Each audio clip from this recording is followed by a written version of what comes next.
Dear friends, tradition और modernity part 1 में मैंने ट्रेडिशन के कुछ महत्वपूर्ण बिंदुओं पर अपना विचार प्रस्तुत किया था। इस वीडियो के अंतर्गत मैं ट्रेडिशन और मॉडर्निटी के दूसरे भाग का प्रारंभ करता हूं, जिसके अंतर्गत मुख्य रूप से मैं आधुनिकता के संबंध में और परंपरा और आधुनिकता के पारस्परिक संबंध के बारे में अपनी बात रखूंगा। पिछले वीडियो में हम लोगों ने ये देखा कि परंपरा एक पीढ़ी से दूसरी पीढ़ी को हस्तांतरित होती है, और चाहे वो परंपरागत संस्थाएं हों, परंपरागत मूल्य हों, परंपरागत सामाजिक संरचना हो या परंपरागत राजनीतिक संरचना हो, वह एक पीढ़ी से दूसरी पीढ़ी को हस्तांतरित होती रहती है। और इस तरीके से जो हमारे प्राचीन मूल्य हैं, जो हमारी सांस्कृतिक धरोहर है, हमारी जो विरासत है, वह निश्चित रूप सनातन रूप से, नित्य रूप से आगे बढ़ती रहती है। जहाँ तक आधुनिकता का प्रश्न है, इसका अंग्रेजी समानार्थक मॉडर्निटी शब्द लैटिन भाषा के मोडो शब्द से निहित हुआ है, और मोडो का अर्थ होता है दैट विच इज प्रेवलेंट, जो प्रचलन में है, जो वर्तमान में है, that which is practised today. आज हम लोग जिस चीज़ को प्रैक्टिस करते हैं, आज हमारे व्यवहार में जो है, यह एक ध्रुव सत्य है कि हर एक समाज में देश, काल और परिस्थितियों के अनुसार परिवर्तन होता रहता है। यह परिवर्तन सतही स्तर पर भी हो सकता है और संस्थागत स्तर पर भी हो सकता है। और जब परंपरा से आधुनिकता में हम पदार्पण करते हैं, तो हम देखते हैं कि सामाजिक संस्थाओं में, सामाजिक मूल्यों में, सामाजिक संरचना में और राजनीतिक संरचना में हम अनेक प्रकार के परिवर्तन देखते हैं, जो देश और काल के अनुसार प्रासंगिक भी होते हैं और कभी कभी ये अतार्किक और अबौद्धिक भी होते हैं, और केवल पाश्चात्य संस्कृति के प्रभाव में आकर के हम बिना सोचे समझे इस प्रकार के विश्वासों को, इस प्रकार के मूल्यों को स्वीकार कर लेते हैं और उसी के अनुसार जीवन यापन करना प्रारंभ कर देते हैं, जिसके कारण हम भी उन्हीं समस्याओं से संत्रस्त हो जाते हैं जो समस्याएं पश्चिमी देशों में हैं। परंपरा एक प्राचीनता का द्योतक है, तो आधुनिकता वर्तमान का द्योतक है, नवीनता का द्योतक है। अगर हम थोड़ा सा अपने इतिहास पर नज़र डालें और विश्व के इतिहास पर नज़र डालें, तो हमारा जो मध्यकाल था, जिसे कि हम बौद्धिक रूप से अंधकार का युग कहते हैं, तो लगभग 1000 वर्षों से अधिक समय हम लोग आस्था, विश्वास और श्रुतियों के आधिपत्य में जीवन यापन करते थे। उस समय अनेक प्रकार के रहस्यात्मक अनुभूतियों में विश्वास किया जाता था, धार्मिक चमत्कारों में विश्वास किया जाता था और धर्म की सर्वोच्चता को स्वीकार किया जाता था। इस युग को हम शास्त्रीय युग के नाम से जानते हैं, क्योंकि यहाँ धर्मशास्त्रों की प्रमुखता, सर्वोच्चता को स्वीकार किया जाता था। और कई बार तो ऐसा होता था कि जो धर्माधिकारी हैं, वो शासकों के अधिकारों से अधिक अपने अधिकारों को लेकर के संघर्षरत रहते थे और अपनी सर्वोच्चता को स्थापित करने का प्रयास करते थे। आस्था और धार्मिक विश्वास पर आधारित होने के कारण इस काल खंड में अनेक प्रकार के धार्मिक रीत कुरीतियों और कुप्रथाओं की स्थापना हुई, अनेक प्रकार के अबौद्धिक मान्यताओं का प्रचलन हुआ और अनेक प्रकार के अंधविश्वास का प्रचलन हुआ। भूत, प्रेत, जादू, टोना, टोटका, तंत्र, मंत्र, ये तमाम प्रकार के तथाकथित कुप्रथाएं और कुरीतियां समाज में प्रचलित थी, जिसके कारण एक प्रकार से धार्मिक तनाव की स्थिति, धार्मिक संघर्ष की स्थिति बनी रहती थी। एक धर्म दूसरे धर्म के प्रति संघर्षरत रहता था, द्वेष की भावना रखता था, ईर्ष्या की भावना रखता था और यहाँ धार्मिक एकाधिकारवाद का प्रयास किया जाता था, जिसके कारण धार्मिक असहिष्णुता, सांप्रदायिकता, धार्मिक अधिनायकवाद आदि बुराइयों की स्थापना समाज में हुई।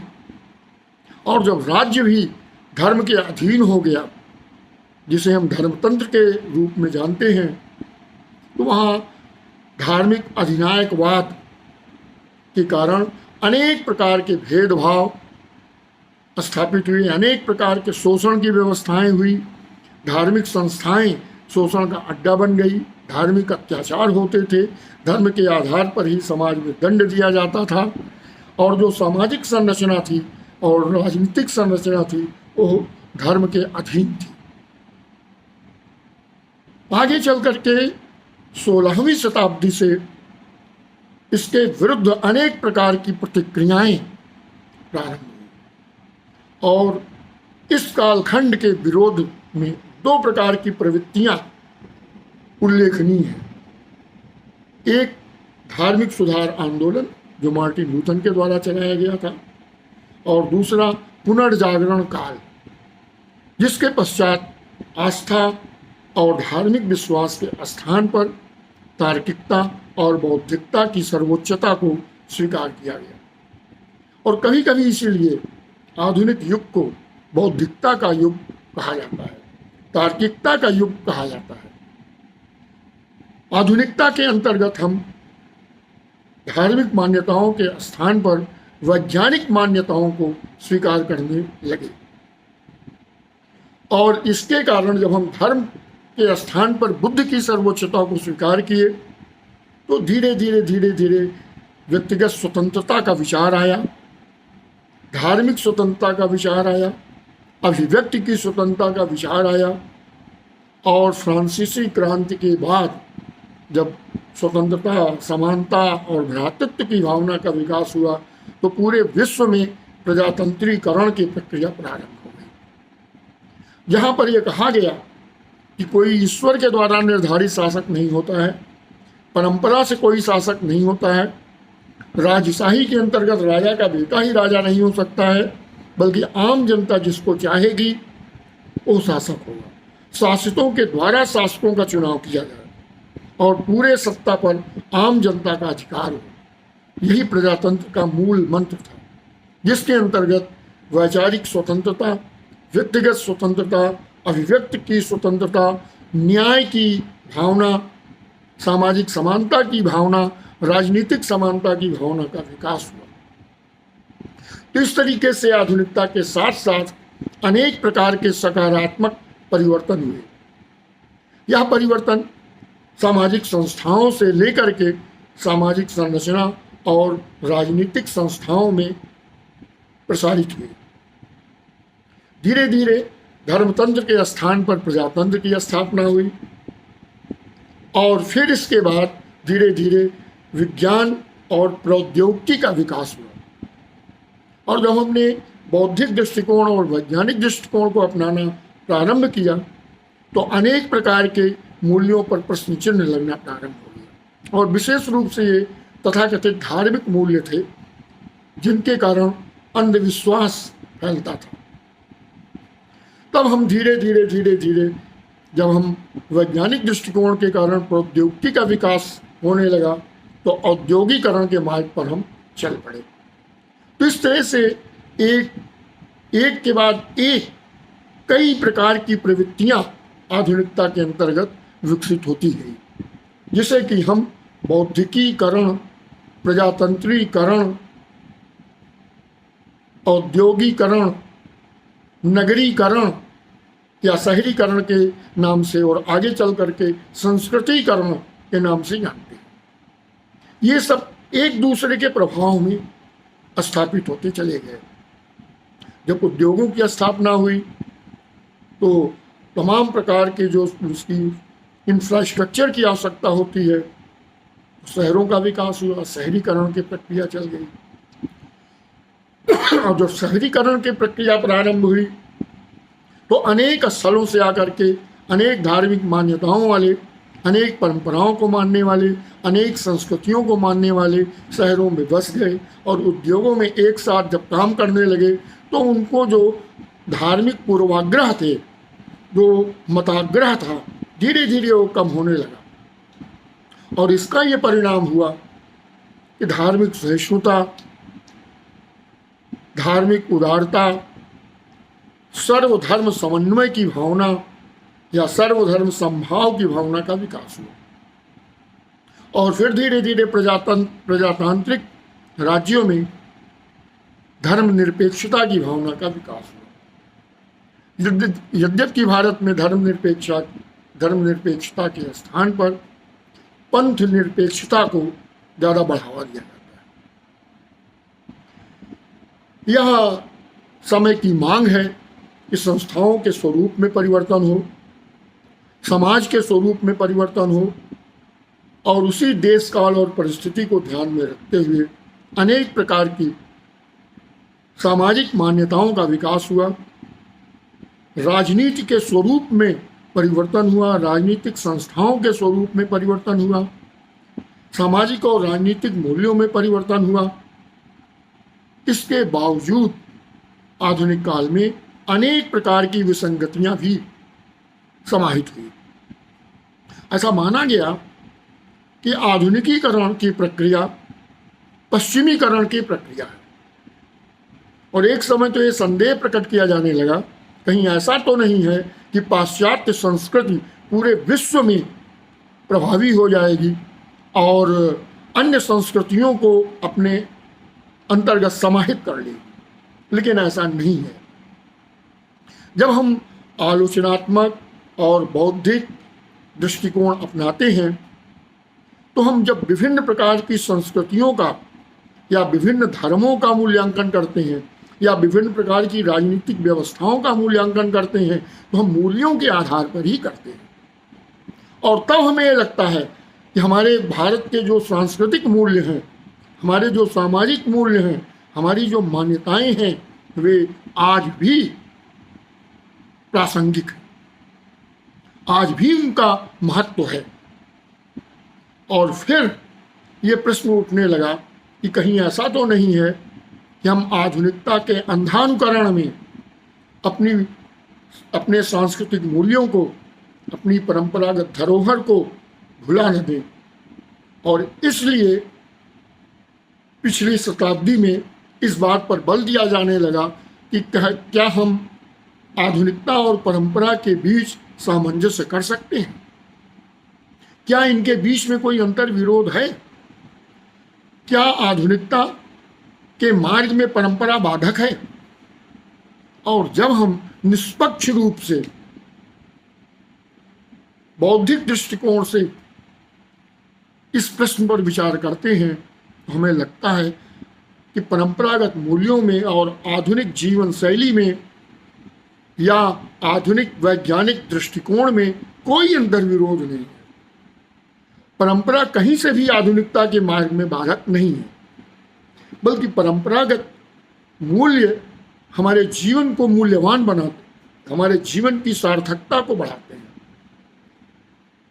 इसलिए आज हम इस बात पर विचार करते हैं कि यदि हम परंपरागत आधुनिक समाज की स्थापना करें तो ज्ञान और विज्ञान के क्षेत्र में हम आधुनिक मान्यताओं को स्वीकार करेंगे, प्रौद्योगिकी के विकास को स्वीकार करेंगे, संचार क्रांति को लेकर के आगे बढ़ेंगे और पूरे विश्व को एक वैश्विक ग्राम के रूप में हम विकसित करेंगे। तो जिससे ये रहेगा कि हम एक दूसरे के प्रभाव में रहेंगे, लेकिन बुराइयों से बचे रहेंगे। क्योंकि हमारे सांस्कृतिक मूल्य, चाहे वो सत्य और अहिंसा की सर्वोच्चता हो, चाहे वो हमारी सहिष्णुता रही हो, चाहे हमारा मानवतावादी दृष्टिकोण रहा हो, चाहे हमारे अंदर जो करुणा का भाव रहा हो, जो सहयोग की प्रवृत्ति रही हो, परोपकार की भावना रही हो, ये सब जो हमारे सनातन मूल्य हैं, हमारी जो सांस्कृतिक विरासत है, वो आज ही नहीं, आने वाले कई सदियों तक, हजारों सालों तक हमारा मार्गदर्शन करती रहेगी। तो परंपरा और आधुनिकता के पारस्परिक संबंध के बारे में हम स्पष्ट रूप से कह सकते हैं कि हमारे परंपरागत मूल्य निश्चित रूप से हमारे लिए मूल्यवान है और वो हमारी धरोहर है, उसको हमें संजो कर रखना है और आने वाली पीढ़ियों को उनसे अवगत कराना है, उनसे परिचित कराना है, और तभी हम जो हमारे मूल्यवान परंपराएं हैं उसको हम जीवित रख पाएंगे।